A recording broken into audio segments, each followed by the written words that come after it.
Ladies and gentlemen, this is hilarious. 6 staffers resign as anti-impeachment Democrat Representative Jeff Van Drew plans to join the GOP. This is the Washington Post this morning.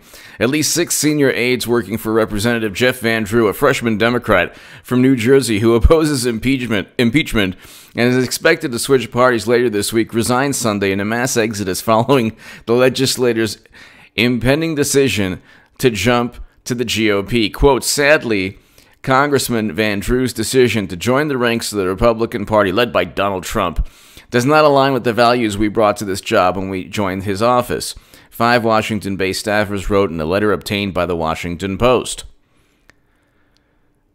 So one of the staffers writes, defeating Trump has always been the main goal for me. I love it when they say defeating Trump, like defeating unemployment, record low unemployment. We must defeat this. We must defeat the First Step Act. We must defeat the first president to step foot in North Korea, to begin détente, to begin a roadmap towards peace between North and South Korea. We must defeat a president who removes Americans from regions of conflict where nothing good could come from just leaving those Americans there, American soldiers, who have been, by the way, President Trump wants a scaled-back U.S. foreign policy, so we must oppose this? This is hilarious. This is hilarious. People are like, we need to oppose Trump. Like they despise his personality, so they want to oppose his personality. We have record low unemployment, record highs in the stock market, jobs beating estimates like every quarter. GDP is better. The economy is better than at any point. You can go to CNBC, Jim Cramer. He has you could just say right here, Jim Cramer. Okay, best economy. Cramer, CNBC. Best economy of his lifetime. These are the best numbers of our lives on jobs, Cramer. So just really quickly, before we get to this, his staffers resign is hilarious. His Twitter page is full of people who, like journalists, others who are like, you're a traitor to democracy. It's like, no, the DNC, the Democratic Party, is not democracy. They've convinced themselves that Trump is like, ripping apart the Constitution. Meanwhile, they literally want to abolish the Electoral College, which is in the Constitution. They are in their own world. They don't understand what the word irony or hypocrisy, words like irony or hypocrisy. But anyway, Cramer, okay, so these are the best job numbers of our lives. CNBC's Jim Cramer says, no matter your view on President Trump, there's no denying we're living in the best labor market in more than a generation. This is the best number I've seen in my life, says Cramer, 64. 3.5% unemployment rate in November. 50 years ago, the number, okay, now it's a blessing. So, I mean, you can't contradict these are the best numbers of our lives. You can't. Cramer, 64, said following the government report showing the U.S. economy created better than expected 266,000 non-farm jobs in November, with the unemployment rate dipping to 3.5%, matching a 50-year low. People don't want to say good things, telling investors, okay, so there isn't going to be a recession. Anyway, there's no quagmire, there's no recession. If anything, these are the best job numbers we've seen in a generation. That's according to Jim Cramer at CNBC. You can critique Trump all you like. A person can critique Trump all they like. It doesn't erase reality. This is also why, by the way, people who have derangement issues with Trump, this is also why they get so upset. Because it's like they're trying to convince you of something that isn't real. So they're like, yes, Santa Claus does exist. The Tooth Fairy does exist. Huh? And you explain to them, no, this is the reality. The economy is great. We don't have he hasn't gotten us into a foreign entanglement. Well, he's trying to, detach us from these entanglements. He's trying to scale back U.S. foreign policy. It's interesting, too. People are like, it's interesting when you have people on the left talking about corporate media or mainstream media when they've also spoken about their whole lives of like the past 3 years was Russia, Russia, Russia. So the same media that forget about it. The issue here is that this is hilarious. So one of his staff was like, yeah, I devoted my life to, I got into politics to take down Trump. It's like, what world do you live in where you need to oppose Trump? And so then you're opposing record low unemployment, record low Black and Latino unemployment, record highs in the stock market, household median income up, better job numbers, the best job numbers in a generation, according to CNBC. And all his achievements. The guy has made a great, he's made a great deal of progress. He's achieved a great deal in a short amount of time with the establishment, with media, with the intelligence community after him. And let me tell you something. Only Trump would have signed an executive order ensuring that there's no that anti-Semitism doesn't get rewarded with public funding. So the college campuses where there's rampant anti-Semitism, and it's not just critique. It's not just critique of Israel. It's like rampant anti-Semitism. Okay, I don't want to even go into it because, like, if you talk about too much, you don't know YouTube policies. But only President Trump would defend Jewish citizens, young people, from this. Now, of course, there are, people on the left. Like, I used to be on the left. I know. They're like, oh, well, no, that's not the case. In fact, Trump is making it worse for... No, he's not. You can't find a person who is better. And I had my bar mitzvah at the Kotel in Israel. I'm a Jewish American. You can't, in my view, and I think anyone who cares about Israel, you can't find a better president than Trump. If you're Jewish and you care about Israel, you cannot find a better president than President Trump. And the Huffington Post, did a segment on YouTube, like, oh yeah, Trump uses, tropes that... No, he didn't. That was taken completely out of context. Everyone was cheering for him, and the jokes were funny. It's this, the establishment can't... President Trump understands,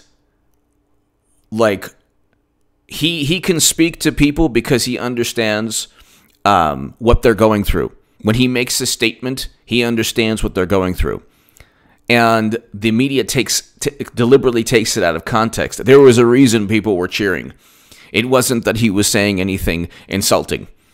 Now, on the other end of the spectrum, you have the Democratic Party that literally wants to boycott, literally wants to not just critique. I mean, they have to delete tweets all the time because they're horrendous. Of course, I'm not getting too into it, but just... You have a president, not just that issue, not just that recent executive order, okay? You have a president who is presiding over a great economy, hopefully, eventually in a second term, withdrawing. He wants to withdraw Americans from regions of conflict where President Obama and Bush sent them to. He wants to scale back U.S. foreign policy, whereas Clinton and Democrats want to increase our involvement. That is a huge issue. So you have Jeff Van Drew, then they're trying to impeach him on nothing. His staffers are like, well, why did we even work for this guy? Imagine if you're a Democrat and you want to make start your career in politics as a congressional staffer, and you work for Jeff Van Drew, who's becoming a Trump Republican, which is absolutely fantastic. Honestly, Blue Angels ahead, the Navy jets, Macy's Day Parade floats, whatever. All 9 or 10 Hollywood stars that like Trump, have them all there. bring the circus in town, get everything, have Jeff Van Drew come like in the jetpack that they had in Super Bowl I, put him in a cannon and let him fly out, whatever.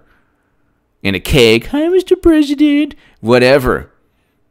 This is going to be the best thing of all time, because Democrats are like, this is a solemn time.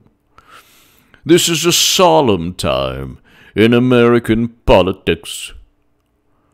We've had to impeach a president we didn't want to, but we had to. Oh my God. We have to impeach him.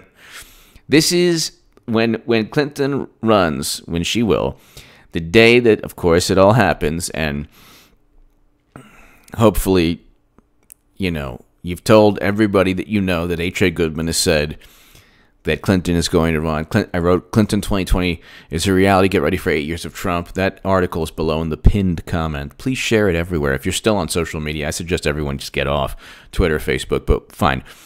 Share that article everywhere. This is and I'm going to say that segment, this is the MC Breed election. MC Breed is one of the great rappers of all time, one of the great rappers in the 90s, and one of the most famous musical artists from Michigan. But he has a song, Ain't No Future in Your Frontin'. This is complete. All they do is front. The Democrats have their own songs. The only future we have is frontin'. The only future they have is pretending. They don't care about anything but impeaching Trump, and they were gonna impeach Trump on a phone conversation. If it wasn't this, it would have been something else that they fabricated. This is a fabricated impeachment. You have MSNBC, and you're like, oh my God, McConnell, there's Senate trial. They're already going to acquit Trump. Yeah, because they haven't found an actual crime. The articles of impeachment by the way, are so weak, they don't even... This shows you how weak the Mueller probe was. They spent 3 years total, 2 years with a special counsel. They indicted 34 people on process crimes. They're not even impeaching Trump on anything to do with the alleged obstruction, because there was none, or the alleged collusion, because there was none. And guess what? If there was, he would have been indicted already, because it's not James Comey covering up Clinton's crimes.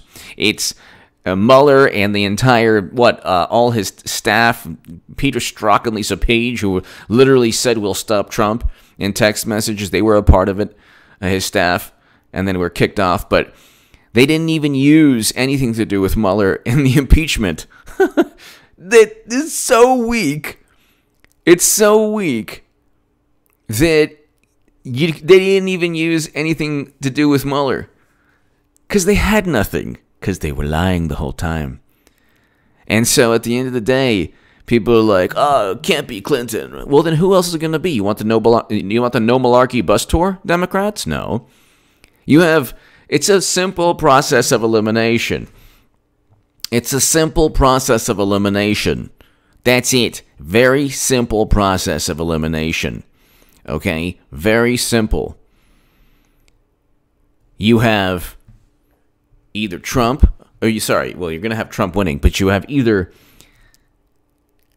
have no malarkey bus tour who fought cornflakes and puts lotion on his legs and watches the leg hairs become erect. I'm talking about Biden. Okay? Or you have Warren, and that's like, have you heard any news about Warren or Bernie? The only news you heard about Bernie is, I endorse this. Oh, I have to unendorse somebody. I did endorse the person. Wait a second. What was that? With farm animals? What? Oh, my God. Clydesdale? Oh, my God. Okay, what Michigas? Ay, ay, ay. Okay, we unendorse him because the movement is so big. Do you understand? The movement is so big. It's so big, this movement. Oh my God, it's so big. So it's not really one person. It's, we're going to fight the 1%, but it's a big movement. So I have to unendorse the person because of a whole bunch of nonsense. Anyway, that's where was I?